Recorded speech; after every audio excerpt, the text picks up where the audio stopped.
બધી આસક્તિ છોડી દો, બધામાંથી છોડી દો.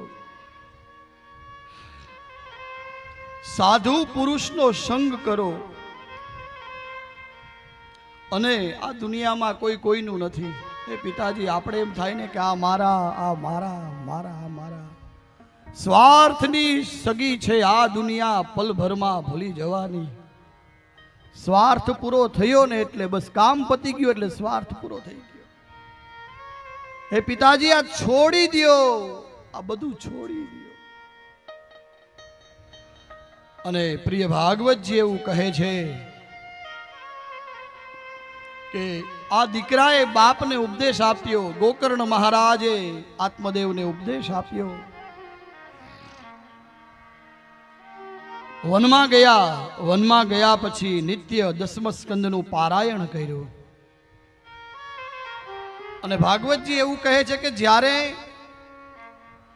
આત્મદેવ વનમાં ગયા ત્યારે એની ઉંમર 60 વર્ષની હતી. અને આપણે તો એમ થાય કે હજી ઘડપણ આવશે ને પછી આપણે ગોવિંદને ભજી લેશું.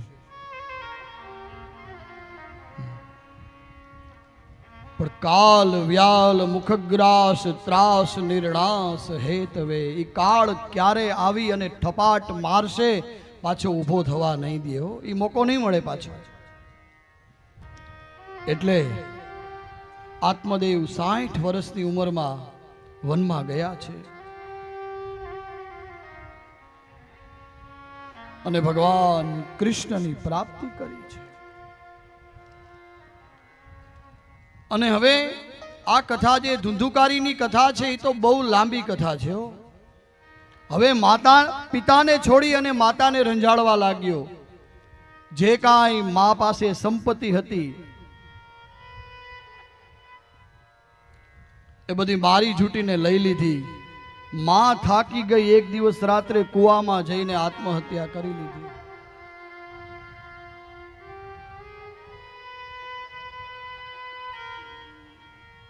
અને બાપ દાદાની જે કાંઈ સંપત્તિ હતી બધી ધુંધુકારીએ હવે લઈ લીધી, પોતાના કબજામાં કરી લીધી. અને વાલા શ્રોતાજનો,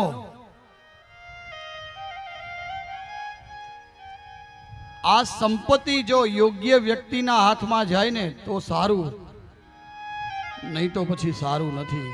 પ્રિય ભાગવતજી એવું કહે છે. એ જે સ્વતંત્રતા છે ને એ આખી બદલાઈ જાય છે. અયોગ્ય વ્યક્તિના જ્યારે હાથમાં સંપત્તિ જાય ત્યારે વિનાશને નોતરે છે. જો કેવી સરસ વાત કરી ખબર છે. પેલા માણસ ટેવ પાડે અને પછી ટેવ માણસને પાડે.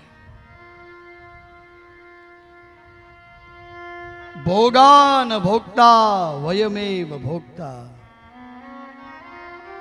પેલા આપણે ભોગોને ભોગવીએ અને પછી એ ભોગ એક દિવસ એ માણસને ભોગવતા ભોગવતા ખાઈ જાય છે. ભોગાન ભોગતા વયમેવ ભોગતા. અને આ 5 વસ્તુ છે ને એને વિવેકથી ભોગવવી જોઈએ. શબ્દ, સ્પર્શ, રૂપ, રસ અને ગંધ. અને આ વસ્તુને અવિવેકથી જે ભોગવે ને એનો વિનાશ પાકો છે. અને હવે જે કાંઈ સંપત્તિ હતી એ બધી પૂરી થઈ ગઈ. એટલે હવે ધુંધુકારીએ શું કર્યું? ભાગવતજીમાં લખેલું છે 5 વેશ્યાઓ રાખી છે એને. પણ એનો શાસ્ત્રનો અર્થ થાય શબ્દ, સ્પર્શ, રૂપ, રસ અને ગંધ. અને હવે શું કર્યું? રાજાના ખજાનામાં જાય, ચોરી કરે, લૂંટફાટ કરી આવે. અને હવે પેલી સ્ત્રીઓને એમ થયું કે ખરેખરથી આપ પકડાઈ જશે ને તો કોઈક દિવસ આપણે પકડાઈ જશું. એટલે શું કર્યું? એક દિવસ રાત્રે ધુંધુકારીને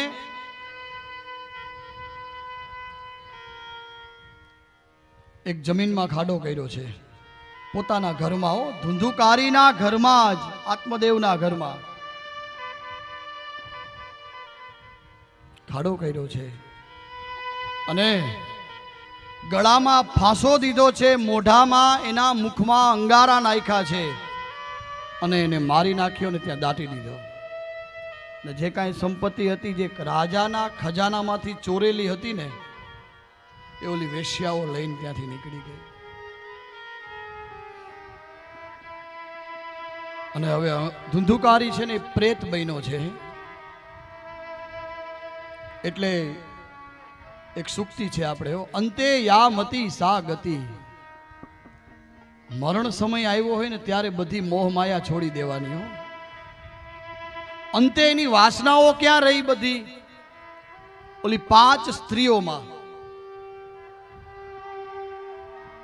એટલે પ્રેત બન્યો છે, પ્રેત.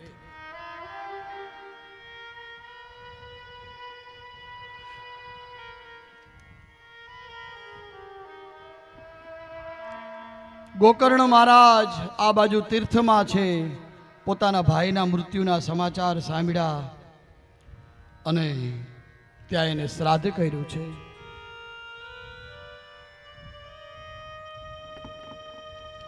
પિતૃગયામાં જઈને શ્રાદ્ધ કર્યું. તીર્થાટન એટલે યાત્રા કરી, જાત્રા કરીને ઘરે પાછા આવ્યા અને રાત્રિના સમયે પોતાના ઘરમાં આવ્યા, કોઈને ખબર ન પડે એવી રીતે.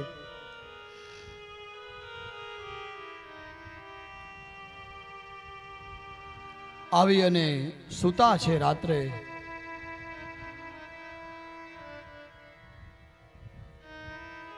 અને વિધ પ્રકારના ઘરમાં અવાજ થવા લાગ્યા. ભાગવતજીમાં એવું લખ્યું છે કે એ ધુંધુકારી પ્રેત ક્યારેક હાથીનું રૂપ લે, ક્યારેક પાડાનું રૂપ લે, ક્યારેક ઇન્દ્રનું, ક્યારેક અગ્નિનું રૂપ ધારણ કરતો. એના ભાઈને ડરાવતો. શા માટે ડરાવતો? કે હવે મને આમાંથી છોડાવ, આમાંથી છોડાવ. ધુંધુકારી આવી રીતે અલગ અલગ રૂપ લે. અને ગોકર્ણ મહારાજે ગાયત્રી મંત્ર બોલી અને પાણીની અંજલી છાટી કે કોણ છે? ત્યારે કીધું હું તારો ભાઈ છું. તારી આવી દશા? તો કે હા, મારા કર્મ જ એવા હતા ને એટલે મારી આ દશા આવી થવાની જ હતી.